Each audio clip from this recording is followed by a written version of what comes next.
السلام علیکم everyone, welcome to سبروز اکیڈمی۔ آج کی کلاس میں ہم لوگ آل احمد سرور کے بارے میں پڑھیں گے اور ان کے مضمون چک بست لکھنوی کے بارے میں پڑھیں گے۔ آل احمد سرور، ان کی پیدائش 1911 میں ہوئی تھی اور وفات 2002 میں۔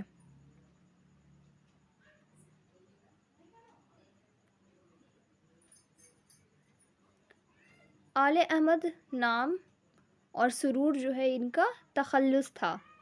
بدایوں کے رہنے والے تھے۔ ابتدائی تعلیم کے بعد سینٹ جونز کالج آگرہ سے BSc اور علی گڑھ مسلم یونیورسٹی سے پہلے انگریزی اور پھر اردو میں MA کیا۔ 1934 میں علی گڑھ میں انگریزی کے اور 1936 میں اردو کے لیکچرر مقرر ہوئے۔ ایک سال رضا کالج رامپور کے پرنسپل بھی رہے۔ بعد میں لکھنؤ یونیورسٹی کے شعبہ اردو میں ریڈر کی حیثیت سے کام کیا۔ 1955 میں پروفیسر کی حیثیت سے علی گڑھ مسلم یونیورسٹی واپس آ گئے۔ 1958 سے ریٹائرمنٹ تک اسی یونیورسٹی میں شعبہ اردو کے پروفیسر اور صدر کے فرائض انجام دیے۔ سرور صاحب 18 برس تک انجمن ترقی اردو ہند کے جنرل سیکرٹری بھی رہے۔ انہوں نے ہماری زبان اور اردو ادب کے مدیر کی حیثیت سے بھی کام کیا تھا۔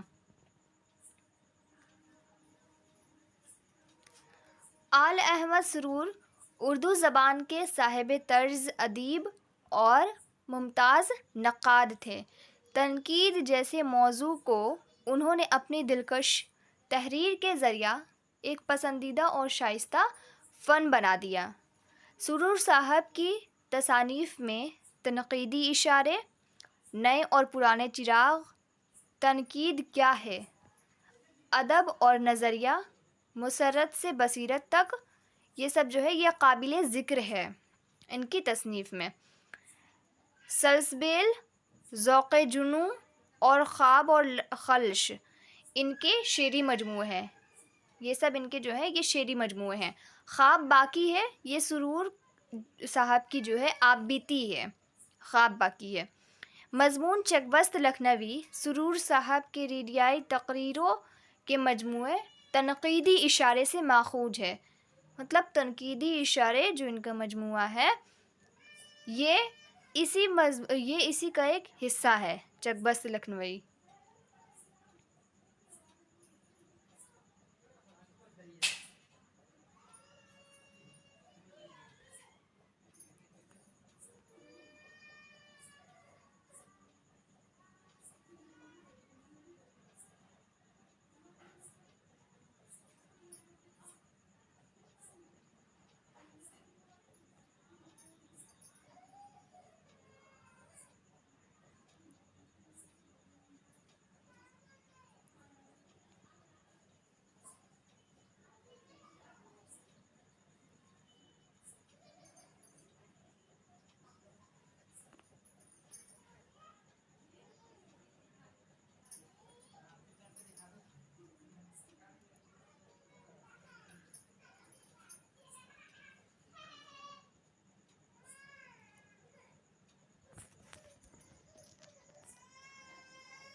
آپ مضمون پڑھ لیں، اس کے بعد اس کے سوالوں جواب اور الفاظ و معنی دیکھتے ہیں۔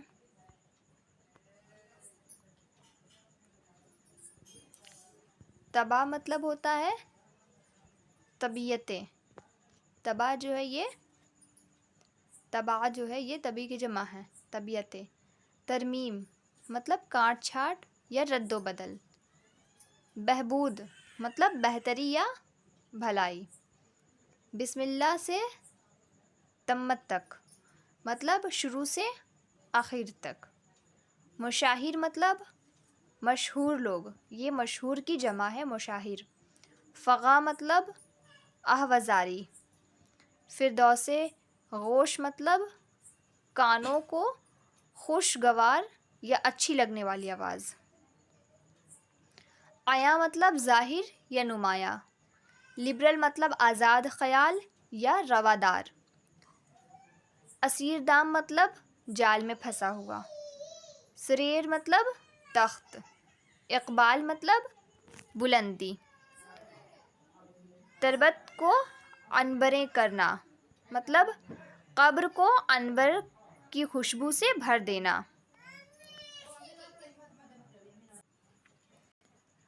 جرار مطلب بہادر۔ تیغ زن مطلب تلوار چلانے والا۔ برق فگن مطلب بجلیاں گرانے والا۔ قلعہ شکن مطلب قلعہ فتح کرنے والا۔ ظفر مطلب فتح۔ خم مطلب شراب کا مٹکا۔ رویش خام مطلب غلط راستہ۔ قادر الکلامی مطلب قدرت کلام۔ توکل مطلب بھروسہ کس پہ؟ خدا پر بھروسہ اور قناعت۔ کارساز مطلب کاموں کو بنانے والا، مراد اس سے کیا ہے؟ خدا۔ حضر مطلب سفر کی ضد ہے، سفر کی ضد اور یا پھر قیام۔ رفع مطلب بھلائی۔ معاملہ بندی مطلب شعر میں ایسی باتوں اور معاملات کا بیان جو عاشق اور اس کے محبوب کے درمیان ہوتے ہیں۔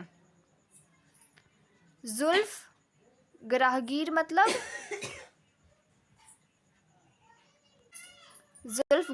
مطلب بل کھائی ہوئی یا الجھی ہوئی زلف۔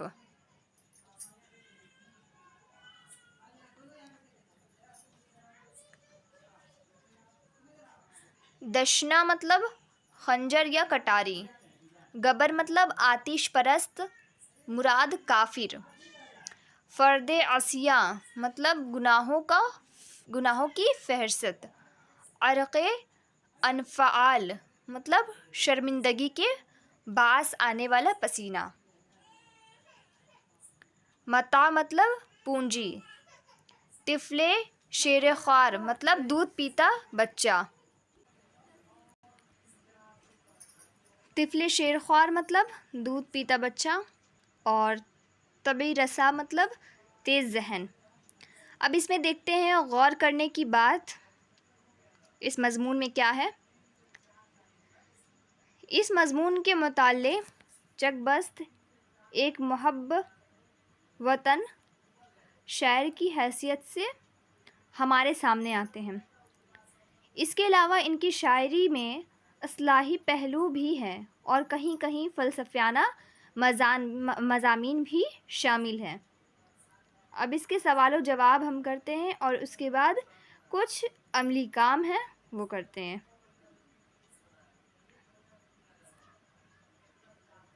اعلیٰ مسرور کے مضمون چک بست لکھنوی۔ پہلا سوال ہے، چک بست نے جس ماحول میں آنکھ کھولی وہ ماحول کیا تھا؟ جواب ہے، چک بست نے جس ماحول میں آنکھ کھولی وہ تیزی سے بدل رہا تھا، یہاں پہ تیری لکھا گیا ہے لیکن یہاں پہ ہوگا آنکھ کھولی وہ تیزی سے بدل رہا تھا۔ قدامت پرستی کا رنگ برقرار تھا مگر کچھ لوگ نئی تہذیب سے متاثر ہو رہے تھے۔ ان لوگوں کے درمیان کچھ ایسے لوگ بھی تھے جو کچھ تبدیلی اور اصلاح چاہتے تھے۔ چک بست بھی ان لوگوں میں شامل تھے۔ وہ روشن خیال اور تعلیم یافتہ تھے اور زمانے کا رخ دیکھ کر چاہتے تھے کہ معاشرے اور معاشرت میں جو خامیاں ہیں ان کی اصلاح اور ترمیم کی جائے۔ دوسرا سوال ہے، چک بست کے کلام کی سب سے بڑی خصوصیت کیا ہے؟ جواب ہے، چک بست کے کلام کی سب سے بڑی خوبی حب الوطنی، اصلاحی پہلو اور فلسفیانہ انداز ہے۔ وہ ملک کے رہنے والوں کو وطن کی محبت سے سرشار دیکھنا چاہتے تھے، اس لیے انہوں نے ایسی نظمیں لکھی ہیں جو ہندوستان کی قدیم عظمت اور اس کے مشاہیر سے تعلق رکھتی ہے اور ان میں وطن کے لیے محبت جھلکتی ہے۔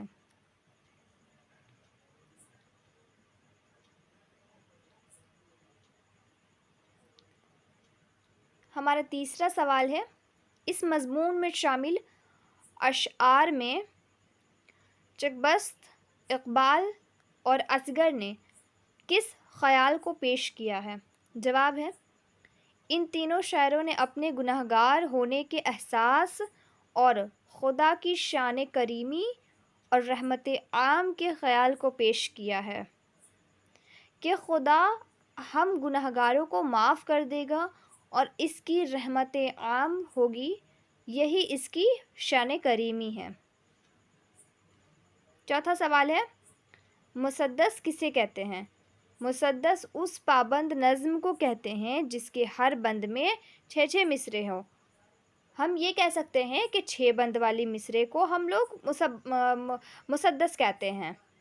ان 6 مصرعوں میں سے پہلے 4 مصرعے ہم ردیف اور ہم قافیہ ہوتے ہیں، مطلب جو 4 مصرعے ہوتے ہیں وہ ہم ردیف اور ہم قافیہ ہوتے ہیں، بلکہ 5ویں اور 6ٹھے مصرعے کی ردیف قافیہ ان چاروں مصرعوں سے الگ ہوتی، مطلب 4 مصرعے سیم ہوں گے اور باقی کے جو 2 مصرعے ہوتے ہیں وہ تھوڑے الگ ہوتے ہیں، لیکن 6 مصرعوں کا وزن ایک ہی ہوتا ہے، اسے ہم مسدس کہتے ہیں۔